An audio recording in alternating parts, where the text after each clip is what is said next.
नमस्कार मित्रमैत्रिणींनो, एव्हरीथिंग या चॅनल मध्ये आपणा सर्वांचे खूप खूप स्वागत आहे। मित्रमैत्रिणींनो, नवरात्रीमध्ये 9 दिवसाचे 9 देवींचे महत्त्व काय आहे हे आज आपण पाहणार आहोत। पहिला दिवस शैलपुत्री देवीचा। शैलपुत्री देवीला वृषभारूढा असेही संबोधले जाते। देवी सतीने हिमालय कन्येच्या रूपात जन्म घेतला। तिला पुढे शैलपुत्री म्हणून ओळखले जाऊ लागले। नवरात्रातील पहिल्या दिवशी शैलपुत्री देवीचे पूजन केल्यास चंद्रदोष नाहीसा होतो अशी मान्यता आहे। नवरात्रीचे 9 दिवस मातेच्या भक्ती आणि साधनेसाठी अत्यंत पवित्र मानले जातात। राजा हिमालयाची कन्या पार्वतीच्या रूपातील शैलपुत्रीची नवरात्रीच्या पहिल्या दिवशी पूजा केली जाते। माता शैलपुत्री बद्दल आज आपण माहिती घेऊया। हिमालय हा पर्वताचा राजा आहे।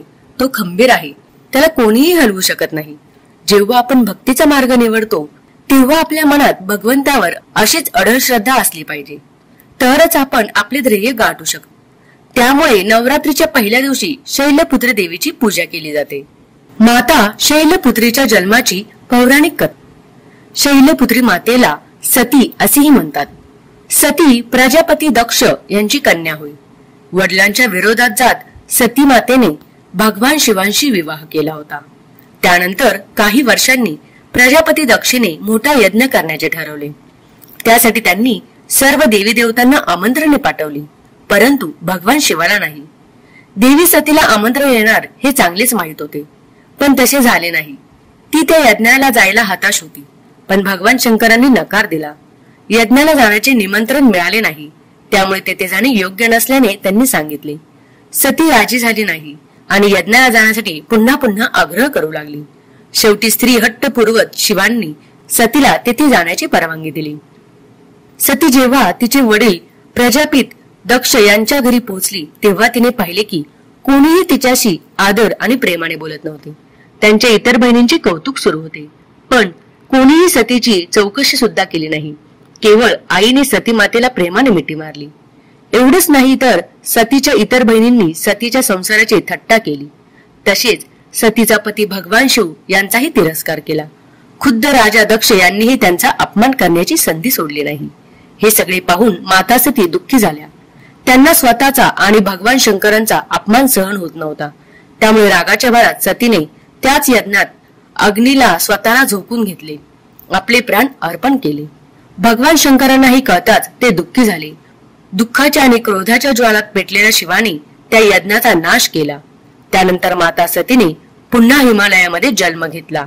हिमालयात जन्म घेतल्याने तिचे नाव शैलपुत्री पडले। माता शैलपुत्री नंदीवर स्वार होऊन संपूर्ण हिमालयावर राज्य करत आहे। हा नंदी शिवाचे रूप आहे। कठोर तपश्चर्या करणारी शैलपुत्री माता सर्व वन्य प्राण्याचे रक्षण देखील आहे। शैलपुत्री मातेच्या उजव्या हातात त्रिशूळ आहे, जे धर्म, अर्थ आणि मोक्ष यांच्याद्वारे संतुलनाचे प्रतीक आहे। तो शैलपुत्रीचे ध्येय स्पष्टपणे प्रतिबिंबित करतो। हिंदू पौराणिक कथांमध्ये कलश हे गणेशाचे रूप मानले जाते, त्यामुळे सर्वप्रथम घटस्थापना केली जाते। घटस्थापनेनंतर कलशाची प्रतिष्ठापना करून दुर्गा मातेला पूजेला येण्यासाठी आमंत्रित करतात। या उपासनेमध्ये सर्व तीर्थक्षेत्रे, नद्या, समुद्र, नवग्रह, दिशा, नगर देवता, ग्रामदेवता यासह सर्व योगिनींना आमंत्रण केले जाते। एक लाकडी पाटावर लाल कापड पसरून त्यावर माता शैलपुत्रीची प्रतिमा मूर्ती स्थापित करतात। त्यावर कुंकू लावून शम लिहितात। त्यानंतर हातात लाल फुल देऊन शैलपुत्री देवीचे ध्यान करतात। माता शैलपुत्रीचा विवाह शंकराशी झाला। शैलपुत्री शिवाची पत्नी होती। पार्वती आणि हेमावती ही या देवीची इतर नावे आहेत। हिमालयातील कन्या म्हणून जन्म घेतल्याने तिचे नाव शैलपुत्री ठेवण्यात आले। तिचे वाहन वृषभ आहे, म्हणून तिला देवी वृषारूढा असेही म्हणतात। याचे महत्व आणि शक्ती अपरित आहे। देवी शैलपुत्रीचा जन्म शैल आणि दगडातून झाला आहे, म्हणून त्याची पूजा केल्याने जीवनात स्थिरता येते। देवी शैलपुत्रीच्या पूजेमुळे वैवाहिक जीवन सुखी राहते आणि घरात सुख समृद्धी येते। त्यांच्या उपासनेने मूलाधार चक्र जागृत होते, जे अत्यंत शुभ आहे। तसेच नवरात्रीच्या पहिल्या दिवशी देवी शैलपुत्रीची पूजा केल्याने चंद्राशी संबंधित सर्व प्रकारचे दोष दूर होतात आणि सौभाग्य प्राप्त होते। नवरात्रीच्या पहिल्या दिवशी सौभाग्य देवी मनोभावे पूजा करावी। सकाळी लवकर उठून घर स्वच्छ करावे, स्नान करून स्वच्छ कपडे परिधान करावेत. घरातील मंदिरात चौरंगावर देवी शैलपुत्रीचा फोटो लावून कलश स्थापित करावा. कलशावर विड्याची पाने लावून नारळ ठेवावे, स्वस्तिक काढावे. त्यानंतर देवी शैलपुत्रीला पुष्पहार अर्पण करावा, दिवा लावावा. शैलपुत्रीला पांढऱ्या रंगाची फुले आवडतात. त्यापूर्वी सर्व तीर्थ, नद्या आणि दिशाने आवाहन करा. देवी शैलपुत्रीची कथा ऐका. कथा संपल्यानंतर शेवटी आरती करा. देवीला पांढरी मिठाई अर्पण करून प्रसाद दाखवा. रात्री देवीच्या फोटोजवळ कापूर लावावा. देवीच्या उपासनेसाठीचा मंत्र: ओम ऐं ह्रीं क्लीं चामुंडाय विष्चे ओम शैलपुत्री देवे नमः. भोग आणि प्रसाद अर्पण करून मा शैलपुत्रीच्या मंत्राचा जप करावा. या मंत्राचा किमान 108 वेळा तरी जप करावा.